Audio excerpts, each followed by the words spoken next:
Biffy is our high school band. You know, we started playing together when we were like 13, 14. I couldn't imagine living this life without being in this band, and I hope the boys feel the same way. But yeah, it's music's the gift that kind of keeps giving.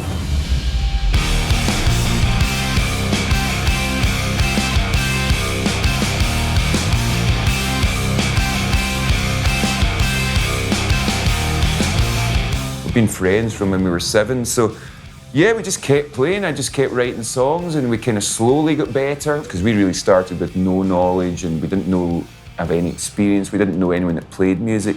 So everything I related to was things I saw on MTV or read in magazines and things, which is why when you'd see a picture of someone standing in front of like a Marshall statue, it's like those images stay with you. That's the kind of almost what motivates you to a certain point. You're like, I want to have a picture of me in front of an amp like that.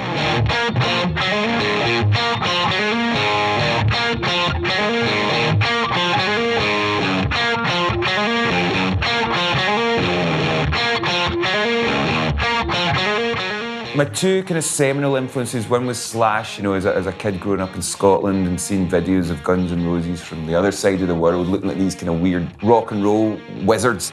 So that really caught my attention. So Slash was the first guy that made me want to play. I knew that I wasn't going to be quite as fluid and as technical as Slash. Slash gets so much feel, and I think he was probably born with that kind of feel. But then it was Kurt Cobain was the other flip side of the coin, who he just played with emotion and intensity. He wasn't worried about technique. That's my foundation, is the kind of chaos and kind of punk side of what Kurt Cobain does, and then like the soulful side of what Slash plays.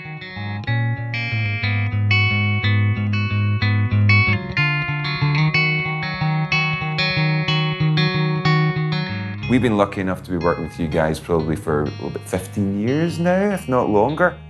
My sound would not, whether it's in the studio or live, Marshall's the first thing I get in my setup. It's not a Biffy song, it's not me playing my guitar if I don't have Marshall in the rig. There's just something about it. As a fan of music, it's iconic, it makes me feel good to stand in front of it. But as a player, it gives me everything I need,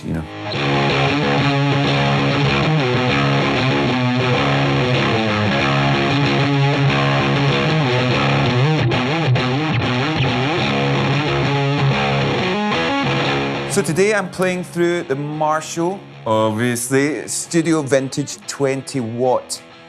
Now, I've kind of fallen in love with this immediately. It's a fantastic bit of kit. It's, apart from the fact it looks absolutely delicious, it's just got everything you would need for something in the house. You can get it really driven pretty hard if you want to. 20 watts, it breaks up pretty quick, so you can get your distortion on it, but it's handling these pedals really, really well today. My wonderful guitar tech, Church, has been with me for at least 15 years. We've been talking about building a pedal for the last kind of 5-6 years, maybe even longer.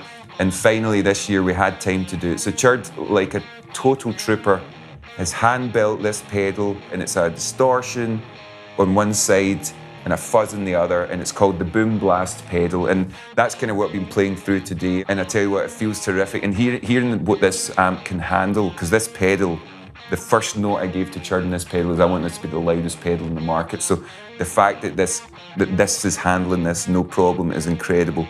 Sometimes you get an amp in the house and it very much feels like a practice. This is that kind of perfect middle ground that when you're standing in front of playing this, you feel as though you could be doing a show, which is, for a player like me, helps a lot. This can be pretty hard to control, so see if I get an amp where the single coil Strat sounds, I can get it nice and warm if need be, or I can get it really nasty and brittle, then that's everything I need from an amp. So yeah, it's absolutely ticks all the boxes.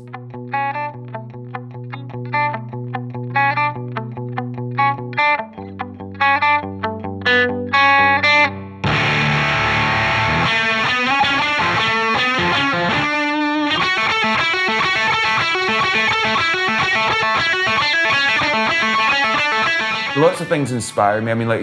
More so these days, it's probably things out with music. As I say, most of my favourite bands are kind of set in stone. It's all about feel and emotion. I try and keep my brain out of it as much as possible when I'm sitting writing a song. It should feel that you should almost get lost in the moment. If I feel like I've written something beautiful, sometimes it feels like it's just accidentally happened.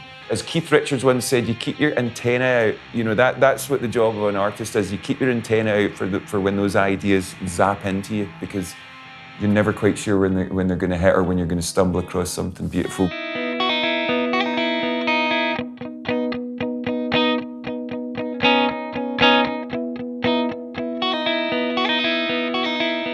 When you're starting a band or something, make sure you're in a band with people that you like. You cannot do anything about what other people are going to like about your band or your music. So just be honest with yourself. Make music that you dig, that your friends dig.